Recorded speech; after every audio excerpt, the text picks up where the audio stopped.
Salut et bienvenue dans votre micro-trottoir du jour. À la dépendance de l'ère à laquelle vous nous regardez sur vos écrans, nous sommes très heureux de recevoir Madame Geneviève.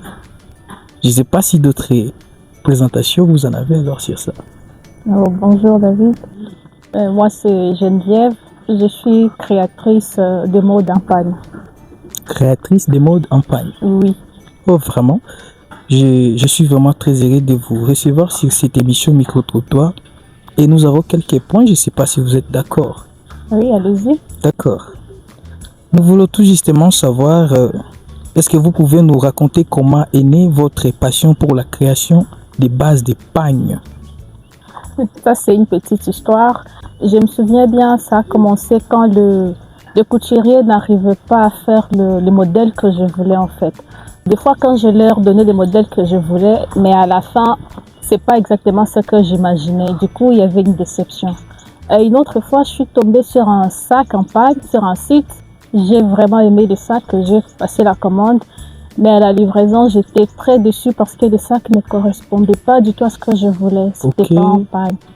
Voilà. Et ce sont ces deux choses qui m'ont poussée à faire mes propres créations selon ce que moi je veux avec du matériel que j'aime. Surtout ça.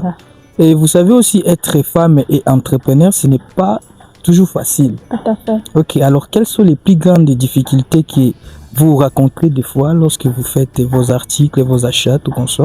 Ce genre de difficultés sont beaucoup plus liées. Il faut trouver l'équilibre en fait entre la créativité et la rentabilité. Okay. Parce que beaucoup de gens proposent des sacs, il y a dans le friperie. Alors le problème c'est de trouver vraiment l'équilibre. Parce que si ce que tu crées et que c'est pas rentable, ben, du coup tu vas pas progresser.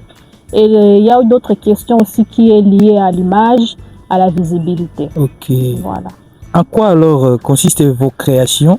Participent-elles à la valorisation de la culture alors? La culture. En quoi, oui, en quoi vos créations participent-elles à la valorisation de la culture africaine? Pas seulement au niveau de la ville de Kisangani. Ouais, quand on voit la culture africaine, c'est aussi associé au pagne.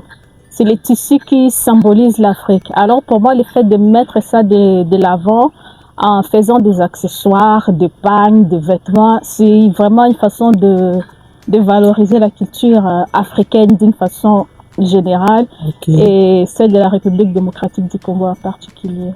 D'accord. Et pour la toute dernière question, je sais très bien que vous avez des stratégies. Nous avons besoin de savoir quelle stratégie utilisez-vous pour attirer et fidéliser vos clients en fait. Bon, pour ça, je communique avec mes clientes. Je suis proche de mes clients, je réponds toujours à leurs questions et ils ont la possibilité de personnaliser leur sac. Donc, ils peuvent eux-mêmes choisir la forme, peuvent choisir la taille, même les motifs du tissu. Ouais.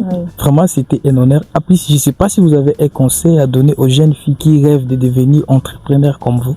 Alors, à toutes celles qui veulent se lancer dans ça, je leur dirais que ce n'est pas une chose facile.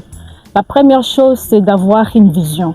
Et d'abord une vision, soyez patiente et ça demande beaucoup de courage et de la passion aussi. Donc, il ne faut pas abandonner dès que ça ne marche pas. Il faut toujours commencer avec des petites choses. N'attendez pas à avoir de grandes choses pour accomplir ce que vous voulez. Donc, comme on dit, l'avenir, ce n'est pas demain, l'avenir, c'est aujourd'hui. Commencez avec le peu de moyens que vous en avez et le reste appartiendra à l'histoire. Vraiment, merci beaucoup. Je vous en prie. Je suis très ravi. Moi aussi.